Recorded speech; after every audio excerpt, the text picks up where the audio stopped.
Jake, welcome back to Toronto. Thanks, man. This is kind of a second home for you. You keep shooting films here, and it's nice to actually show this film. Also, co-starring with a Canadian.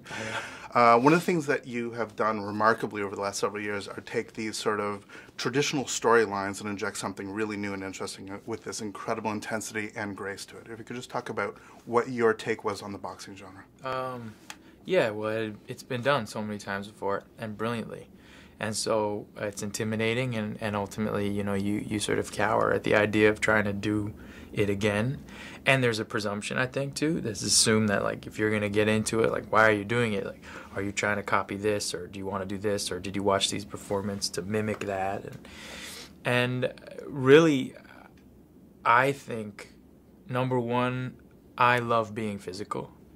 So I love being able to translate and learn a skill, even physically, or be out in the world where you get to be physical and act at the same time.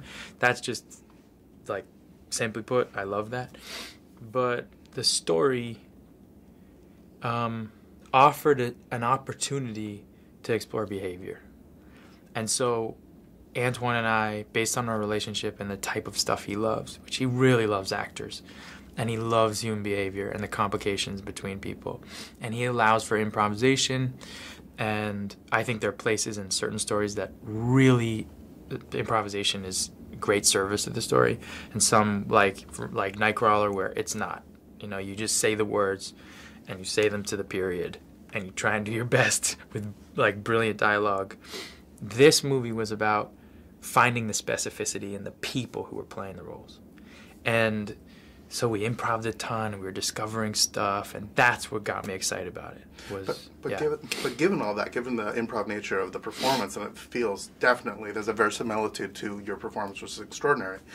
But the boxing has to be so specific. The shooting of it has to be so specific and choreographed. Yes. If you could talk about the tension of that and how you continue to bring that intensity when you're doing these tiny little cuts. Yeah. Well, we shot it like a HBO fight. So we had HBO cameramen, all the guys who shoot the fights normally, shooting that. And then also he had cameras all over the, amphitheater shooting stuff, but never too close. Sometimes there are long lens stuff, but he had like 6 or 7 cameras shooting at once, and he would have us do 2 or 3 rounds, and then he would cut. So there was never any chance of feeling as an actor like you could cut your way out of something, which added a sense of drama while you were doing it, and fear, and all the elements that you would want to feel in a real fight. You think, wow, I can't fake this.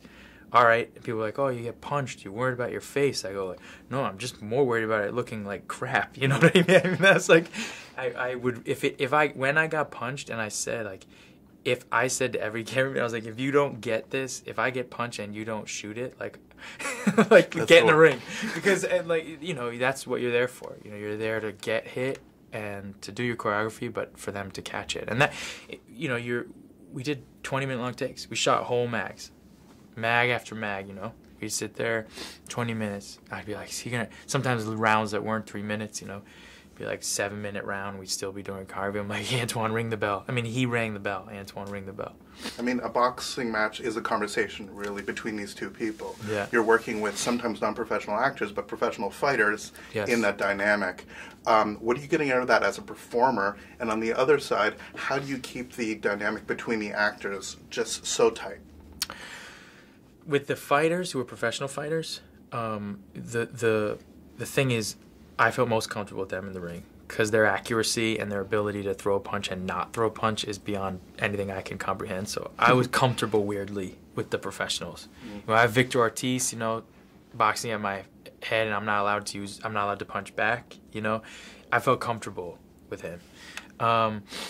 In terms of creating, with the other actors, I think we just tried to set a feeling of risk in every scene so that nobody really knew where it was going to go, much like a round in a fight.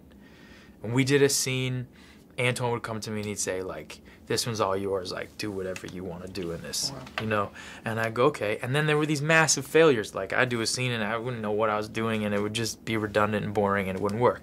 And then there were moments where we would have these incredible discoveries, and it was very much like Antoine always said, I want this movie not only the fighting, but I want the movie to feel like a fight. I want things to happen where you go, oh my God, oof, I don't know if I can get up. Oh, I'm back up. Oh my God. And that feeling of a fight is the way it's sort of shot and what he wanted to have in the movie. So it was constant discovery. I mean, really exhausting because of that, particularly for Antoine. You know, I don't think the man slept. But then again, I think he's a fighter himself, so